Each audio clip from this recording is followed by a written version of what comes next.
Hello dear વ્યુવર્સ, બહુ બધા trainers એવા છે જે કિડ્સને લિસ્ટ ઓફ વર્ડ્સ આપી દે કે આ વર્ડ્સ ટ્રિકી છે, આ વર્ડ સાઇટ વર્ડ છે. બટ જો તમે લોકો પ્રોપર વેથી સ્ટેપ બાય સ્ટેપ વર્ક કરશો તો થોડા રૂલ્સ આવશે, like open syllable and close syllable. તો હું આજે તમને લોકોને થોડા વર્ડ એવા બતાવીશ કે જેને તમે ગૂગલ પર સર્ચ કરશો ને તો એ તો સાઇટ વર્ડ હશે, પણ સાઇટ વર્ડને હંમેશા લર્ન કરવાના હોય. બટ એ જ સાઇટ વર્ડ આપણે રીડ કરી શકશું. કેમ કે આપણે નોલેજ લેશું ઓપન સિલેબલ અને ક્લોઝ સિલેબલનું. ઓકે, તો ચલો નાવ ઓપન સિલેબલ એટલે શું, તો હું અત્યારે વર્ડ લખીશ અને તમને એક્સપ્લેન કરીશ કે how you can deal with the open syllable. Like ચલો આને હું નોર્મલ ફોનિક સાઉન્ડ થી રીડ કરવા. ઈ ઈ ઈ ઈ આ હી છે? નો, ઇટ્સ હાઈ. આ કયો વર્ડ છે? હાઈ. તો જ્યારે યાદ રાખવાનું છે કે જ્યારે એન્ડમાં વોવેલ એન્ડ થાય છે, વોવેલ કોઈ બી વર્ડની લાસ્ટમાં એન્ડમાં હોય છે ત્યારે એને તમારે લોંગ એના ફેસથી તમારે વર્ક કરવાનું છે. લાઈક હ આઈ, હાઈ. ઓકે, તો હ આઈ એ કયો વર્ડ છે? Open syllable word. જે વર્ડના લાસ્ટમાં પાછળ કોઈ પણ કોન્સોનન્ટ નથી. તો જ્યારે કોન્સોનન્ટ નહીં હોય ત્યારે એ કેવી રીતના રીડ થશે?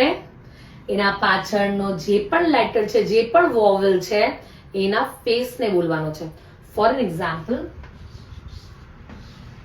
સાઉન્ડ થી રીડ કરીએ તો ગ અ ગ અ ગો ગો, ઇટ્સ ગ ઓ ખો. તો અહીંયા પાછળ કઈ પણ વસ્તુ નથી, it's a vowel. At the end of the word is vowel. તો તમારે આને કેવી રીતના રીડ કરવાનું છે? ગ ઓ ખો. નાઉ હવે આ જ વર્ડ, જો આ વર્ડ એન્ડ થશે લાઈક હ.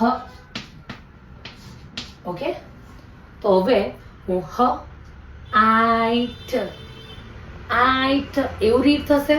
નો, it's C V C word. Okay, જ્યારે આવું હશે તો આને ક્લોઝ, મતલબ આ બંને બાજુ વોવેલ છે તો શોર્ટ વોવેલ સાઉન્ડ. ઈટ, હા ઈટ, હા ઈટ, હેટ. એવી રીતના રીડ કરવાનો છે.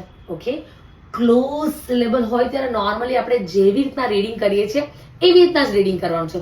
બટ ક્યારે તમારે લોકોએ વિચારવાનું છે કે જ્યારે વોવેલ એન્ડમાં હોય ત્યારે. ઓકે, નાવ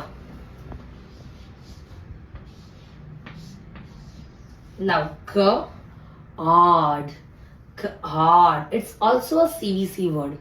તો આવી રીતના ઓપન સિલેબલ અને ક્લોઝ સિલેબલ પર તમારે વર્ક કરવાનું છે. એન્ડ યાદ રાખવાનું છે કે વોવેલ જ્યારે એન્ડમાં હોય ત્યારે એના ફેસ ઉપર વર્ક કરવાનું છે, લાઈક લોંગ સાઉન્ડ એને બોલવાનો છે. ઓકે, ચલો રિવાઇઝ ઇટ. By everyone.